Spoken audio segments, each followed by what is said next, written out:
قدوس نے جو احسان جتلایا ہے اپنی شان کی خاطر نہیں جتلایا، محبوب کی شان کی خاطر جتلایا۔ کیسے کہ آپ ایک حکیم کے پاس جاتے ہیں، حکیم آپ کو بہت ساری دوائیاں دیتا ہے، پوڑیاں دیتا ہے، کچھ نہیں کہتا کہ اس کی کیا اہمیت ہے کیا نہیں ہے، دیتا ہے۔ پھر ایک ایسی پوڑی دیتا ہے جو بڑی قیمتی ہوتی ہے، تو وہ کہتا ہے محترم سب پوڑیوں کو ایک جیسا سمجھ کر کہیں ردی کی پوڑی کہیں ردی کی ٹوکری میں نہ پھینک دینا، وہ پوڑیاں کچھ اور ہیں، یہ پوڑی کچھ اور ہے۔ کہ اللہ نے لقد احسان جتلا کے اشارہ کر دیا کہ شکل و صورت کو نہیں دیکھنا، بیٹھنے اٹھنے کو نہیں دیکھنا، کھانے پینے کو نہیں دیکھنا، شادیوں کو نہیں دیکھنا، اگرچہ ظاہری شکل سب کی ایک جیسی ہے، کیونکہ جیسے ہماری دو آنکھیں ہیں اسی طرح مصطفیٰ کی بھی دو آنکھیں ہیں، جیسے ہمارے دو ہاتھ ہیں اسی طرح مصطفیٰ کے بھی دو ہاتھ ہیں، جس طرح ہمارے دو پاؤں ہیں اسی طرح مصطفیٰ کے بھی دو پاؤں ہیں، جس طرح ہمارے دو کان ہیں اسی طرح مصطفیٰ کے بھی دو کان ہیں۔ تو ظاہری شکل میں تو سب ایک جیسے انسان ہیں، تو اللہ نے احسان جتلا کے بتا دیا کہ ظاہری شکلوں کو دیکھ کر ایک جیسا نہ سمجھ لینا، وہ انسان کچھ اور ہے، یہ کچھ ہے، وہ انسان کچھ اور ہے، یہ انسان کچھ اور ہے۔ کیوں کہ اوروں کی بے ادبی کرو تو کچھ نہیں رہتا، کچھ نہیں ہوتا۔ اگر بندہ کسی کو مار دیتا ہے، پیٹ دیتا ہے تو گناہ گار ہوگا، ایمان بھی نہیں ختم ہوتا۔ اگر کسی اور انسان کی گستاخی کرو گے تو گناہ گار تو ہو جاؤ گے لیکن کافر نہیں بنو گے۔ یہ ایسی ہستی ہے کہ اگر اس کی بے ادبی میں زبان اٹھ گئی تو ایمان چلا جائے گا، ایمان چلا جائے گا۔ اس واسطے احسان جتلا ہے۔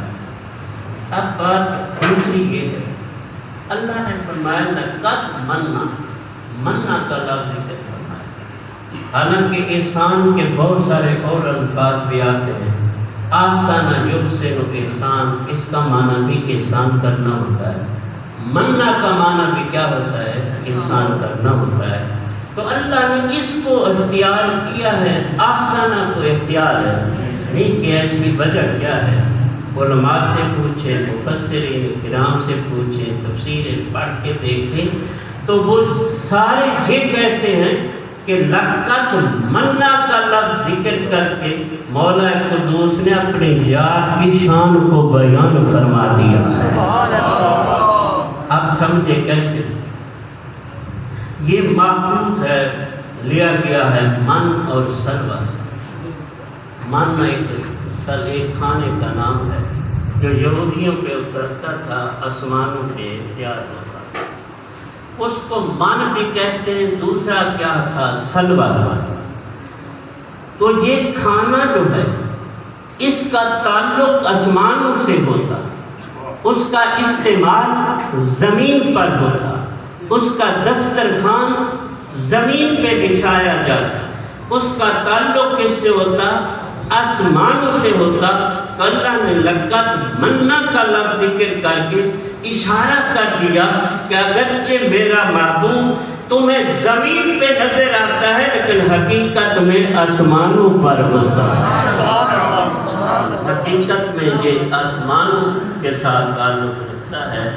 اگرچہ تمہیں ظاہر زمین پہ بیٹھا نظر آتا ہے، چلتا نظر آتا ہے، کھاتا پیتا نظر آتا ہے، بولتا نظر آتا ہے، سوتا نظر آتا ہے، تو یہ نہ سمجھنا کہ جیسے ہم زمین پہ ہوتے ہیں میرا یار بھی ایسے ہوتا ہے، جیسے ہم کھاتے ہیں میرا یار بھی ایسے کھاتا ہے، اس طرح نہیں ہے۔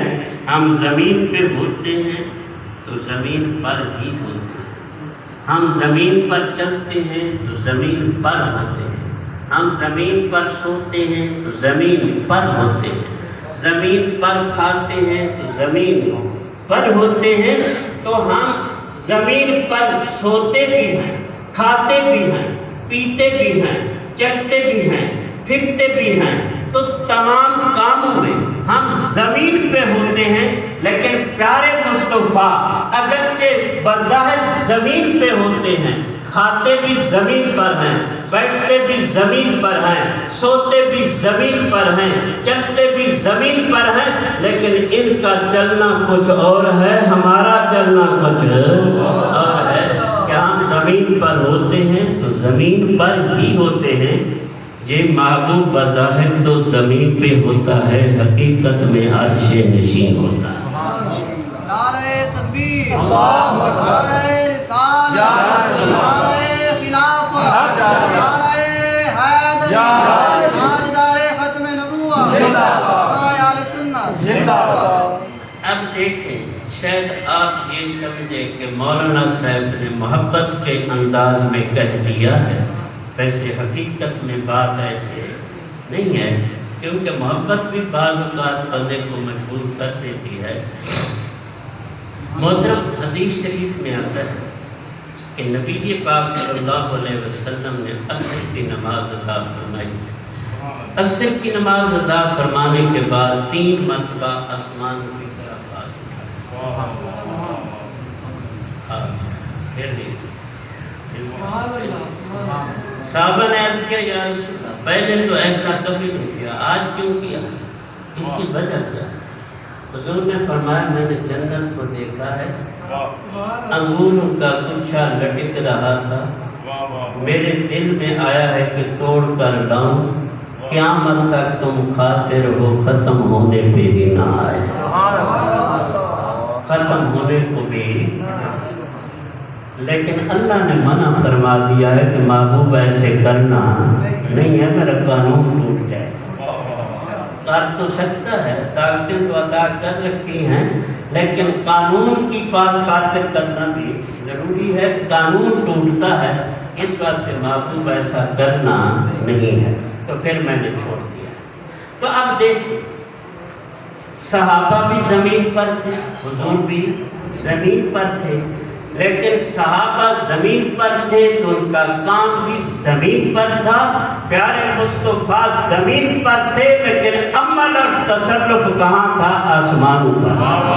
تو اس سے پتہ چلتا ہے کہ اگرچہ بظاہر زمین پہ نظر آتے ہیں، حقیقت میں عرش نشین ہوتے ہیں۔ لیکن ایک اور بات بھی، اپنے عقیدے کی بات بھی میں آپ کو بیان کرتا ہوں کہ لوگ کہتے ہیں کہ جیسے ہم دیوار کے پیچھے نہیں دیکھ سکتے، ایسے پیارے مصطفیٰ بھی نہیں دیکھ سکتے۔ محترم، یہ ہمارا صرف وہم ہے، گمان ہے، یہ مغالطہ ہے، ایسا نہیں ہے۔ نگاہ نبوت کی شانیں کچھ اور ہیں، ہماری نگاہوں کی شانیں کچھ اور ہیں۔ اب دیکھیں، میرا ہاتھ اتنے تک پہنچ رہا، میری نظر کہاں پہنچ رہی؟ بہت دور تک جا سکتے ہیں۔ تو خود بندہ اندازہ لگا سکتا ہے کہ وہ ہستی، وہ پیارے نبی، وہ اللہ کے لاڈلے محبوب جب زمین پہ کھڑے ہیں تو ہاتھوں کی رسائی جنت تک ہے، 7 آسمانوں پار ہاتھوں کی رسائی ہے۔ تو بندہ اندازہ لگا سکتا ہے جس کے ہاتھ اتنے لمبے جا سکتے ہیں، اس کی نگاہ کرم کا عالم کیا، اس کی نگاہ کرم کا عالم کیا ہے۔ ہمارا تو نظریہ یہی ہے، قرآن سے بھی ثابت ہوتا ہے، حدیثوں سے بھی ثابت ہوتا ہے، ہم تو آل ٹائم نگاہ مصطفیٰ میں ہوتے ہیں، ہمارے اعمال بھی مصطفیٰ کی نگاہ میں ہوتے ہیں۔ ہم جب نماز پڑھتے ہیں تو کیا فکر کرتے ہو کہ بس ہمیں پتہ ہے کہ ہم کیا پڑھ رہے ہیں، کیا رکوع کر رہے ہیں، کیا سجود کر رہے ہیں، کیا یہی نظریہ ہوتا ہے؟ یہ نظریہ نہیں ہوتا۔ ہمارا نظریہ یہ ہوتا ہے کہ جیسے پیارے مصطفیٰ ہمیں دیکھ سکتے ہیں، اسی طرح ہمارے رکوع کو بھی دیکھ سکتے ہیں، سجود کو بھی دیکھ سکتے ہیں، قیام کو بھی دیکھ سکتے ہیں، ہماری قرات کو بھی سن سکتے ہیں، حتیٰ کہ جو ہماری دل کی کیفیت ہوتی ہے پیارے مصطفیٰ گنبد خضرا میں اسے بگاڑ۔ سبحان اللہ۔ محترم کتنا ٹائم رہتا ہے جی؟ میں دوسرا 15 منٹ، اگر کچھ زیادہ لگ گیا تو ناراض تو نہیں ہوتے؟ حضرت امیر حمزہ رضی اللہ تعالیٰ عنہ حضور کے چچا پاک ہیں، اور حضرت عباس بھی حضور کے چچا پاک ہیں۔ تو حضرت عباس نے جس وقت اسلام قبول کیا، قبول کرنے کے بعد کچھ عرصہ حضور سے آ کے بیان کرتے ہیں، محبوب یا رسول اللہ، مجھے سب سے زیادہ چیز جس نے آپ کے نبی ماننے پر مجھے مجبور کیا ہے وہ کیا ہے؟ آپ نے عرض کیا کہ یا رسول اللہ آپ سوئے ہوئے تھے، کے بارے میں تھے، تو میں نے دیکھا کہ آسمانوں سے آپ آسمانوں کی طرف دیکھ رہے ہیں، اور ایسا معلوم ہوتا تھا کہ چاند تم سے باتیں کر رہا ہے، تم چاند سے باتیں کر رہے ہو، اور جدھر تمہاری انگلی اٹھ جاتی تھی چاند دوڑ کے اسی طرف آ جاتا تھا۔ تو یہ ماجرا کیا تھا؟ تو پیارے مصطفیٰ نے فرمایا ماجرا یہ تھا کہ میری والدہ نے یہ رسیاں کس کے باندھی تھی، مجھے تکلیف ہوتی تھی، تو جب مجھے تکلیف ہوتی میں غمگین ہوتا تو شیطان اپنا چاند جو ہے یہ لوریاں دیکھ کے میرے دل کو بہلاتا تھا، میں چاند سے باتیں کرتا، چاند مجھ سے چاند مجھ سے باتیں کرتا تھا، میں چاند کی باتیں سنتا تھا، چاند میری باتیں سنتا تھا۔ اب دیکھیں حضرت امیر حمزہ نے اپنا حضرت عباس رضی اللہ تعالیٰ عنہ نے جب یہ سوال کیا، ان کے دل میں یہ بھی تو آ جانا چاہیے تھا کہ جیسے ہم بشر ہیں اسی طرح حضور بھی بشر ہیں، جیسے ہمیں اپنا بچپن یاد نہیں ہے کہ کیا ہوتا رہا، کس کے ہم دودھ پیتے ہیں، کس کا پیا ہے، کس کا نہیں پیا، تو اسی طرح ان کو اپنے بچپن کا کیا پتہ؟ تو حضرت عباس نے سوال کر کے اہل سنت کو عقیدہ بتا دیا کہ ہمارا بچپن کچھ اور ہے، اس یار کا بچپن کچھ اور ہے، اپنے بچپن پہ اس یار کے بچپن کو قیاس نہ کیا۔ محترم حضرت عیسیٰ علیہ السلام جس وقت پیدا ہوئے تو حضرت مریم ان کو لے کے جنگل میں چلی گئی، پھر قبیلے والے پیچھے پہنچ گئے، انہوں نے باتیں کسنے شروع کر دی، آپ نے ہماری عزت کو خراب کر دیا ہے، خاک میں ملا دیا ہے، آپ نے بغیر خامد کے بیٹا جن دیا ہے، آپ ہماری عزت کو آپ نے خراب کیا، باتیں کسنا خراب شروع کر دی، تم کیسی عورت ہو، ایسی عورت ہو۔ وہ خاموش رہی، اشارہ کیا کہ مجھ سے نہ پوچھو، اس سے پوچھو۔ سبحان اللہ، سبحان اللہ۔ وہ بچپن میں چھوٹے بچے تھے، ٹھیک ہے نا، اس سے پوچھو۔ تو انہوں نے کہا کیف نکلم من کان فی المہد صبیا، ان کو اور غصہ چڑھ گیا، یہ ہمارے ساتھ تم مذاق کرتی ہے کہ وہ چند دنوں کا بچہ ہے، وہ ہمارے ساتھ کیا گفتگو کر سکتا ہے؟ تو جب باتیں کس کے واپس آنے لگے تو عیسیٰ علیہ السلام ماں کی گود میں ایسے یہ ہاتھ نیچے رکھ لیا، اس ہاتھ کے ساتھ بلایا کہ یار ادھر آؤ، میری ماں کو بھلا برا کہنے والے، میری ماں پہ باتیں کرنے والے، ادھر آؤ، میری بات سنو، اللہ نے مجھے، میں اللہ کا بندہ ہوں، انی عبداللہ آتانی الکتاب وجعلنی نبیہ، کہ میں اللہ کا بندہ ہوں، اللہ نے مجھے نبی بھی بنایا ہے، کتاب بھی عطا فرما رکھی ہے۔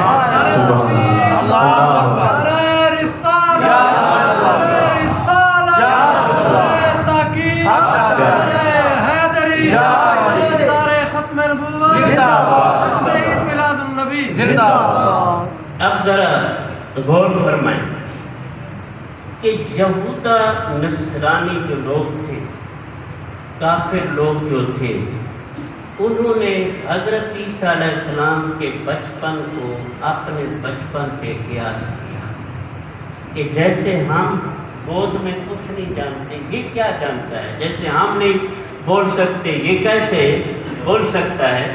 لیکن حضرت مریم کا عقیدہ یہ نہیں تھا، انہوں نے اشارہ کیا، عیسیٰ علیہ السلام نے بول کے دکھا دیا۔ تو اس سے پتہ چلتا ہے کہ نبی کے بچپن کو اپنے بچپن پہ قیاس کرنا، اس اپنے بچپن جیسا سمجھنا، یہ کافروں کا عقیدہ تو ہو سکتا ہے، کسی مسلمان کا عقیدہ نہیں ہو سکتا۔ نبی کا بچپن کچھ اور ہوتا ہے، باقی لوگوں کا بچپن کچھ اور۔ اچھا، چاند پہ لوریاں دیکھا تھا، حضور کس پہ تھے؟ زمین پہ تھے۔ چاند کتنا بلند ہے، یہ یاد رکھیں، چاند جو ہے کہ زمین سے بڑا ہے، لیکن ہمیں ایک پلیٹ کی صورت میں نظر آتا ہے، چھوٹا سا نظر آتا ہے۔ کیوں؟ کہ وہ بہت دور ہے، دوری کی وجہ سے یہ چھوٹا نظر آتا ہے۔ اگر کوئی آدمی پرواز کر کے چاند کی بلندی پر پہنچ جاتا ہے تو اس کو زمین بھی ایسے نظر آتی ہے، چاند کی۔ تو جب زمین اس طرح سمٹ سکڑ کے دیکھنے والے کے سامنے آ جائے تو دیکھنے والا کوئی تعین نہیں کر سکتا کسی شہر کا، وہ یہ تعین نہیں کر سکتا کہ یہ میرا شہر ہے، شہر کا تعین نہیں کر سکتا، ضلع کا تعین نہیں کر سکتا، صوبے کا تعین نہیں کر سکتا، ملک کا تعین نہیں کر سکتا، اپنے شہر میں سے محلے کا تعین نہیں کر سکتا۔ جس وقت اس طرح سمٹ سکڑ کے سامنے آ جائے، لیکن دیکھیں چاند کی شان کیا ہے کہ اتنا بلند کھڑا ہے، زمین سمٹ سکڑ کے سامنے آ گئی ہے۔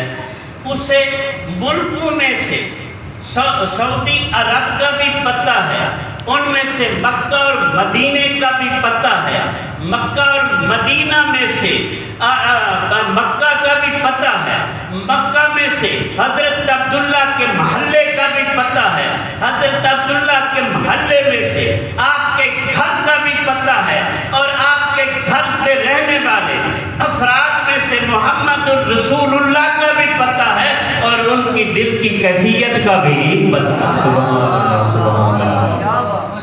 کیونکہ جب دل پریشانی پہ دل کے ساتھ تعلق رکھتی ہے، جب حضور پریشان ہوتے چاند کیا دیتا، لوریاں دیتا، تو اس کو پتہ چلتا تھا کہ تب دیتا تھا۔ تو آپ خود اندازہ لگا لیں کہ جو وہ ہستی جس کے کھلونے کا یہ عالم ہے،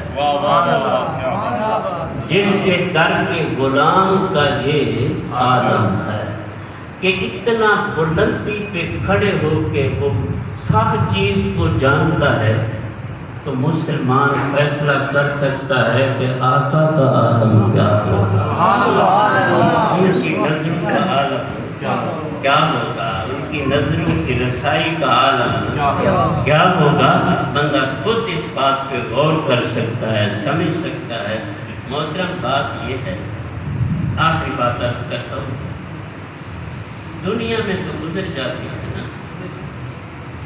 اگر کوئی مصیبت سر پہ آ گئی ہے تو کہیں سے بھائی آ جائیں گے، کہیں سے بہنیں آ جائیں گی، وہاں ماں باپ آ جائیں گے، رشتہ دار آ جائیں گے، دوست احباب آ جائیں گے، محلے والے آ جائیں گے، دور دراز کے لوگ بھی آ سکتے ہیں، امداد کے لیے آ سکتے ہیں۔ محترم ذرا سوچیں، دنیا میں اگر کوئی سر پہ مصیبت آ جائے تو اس کے مداوع کے لیے بڑے بڑے رشتہ دار بھی پہنچ سکتے ہیں، بہن بھائی بھی پہنچ سکتے ہیں، ماں باپ بھی پہنچ سکتے ہیں، محلے والے بھی پہنچ سکتے ہیں، شہر والے بھی پہنچ سکتے ہیں، لیکن اگر قبر میں بیڑا اڑ گیا تو صرف محمد الرسول اللہ پہنچ سکتے ہیں۔ محترم اس لیے نبی پاک صلی اللہ علیہ وسلم کی یاد سے دل کو آباد رکھیں، آپ کا ذکر اذکار دل میں رکھیں، درود و سلام کا ورد آپ کی زبان پہ ہونا چاہیے، تاکہ جب ہم قبر میں پہنچیں تو محمد الرسول اللہ نظر آ جائے۔ الحمدللہ۔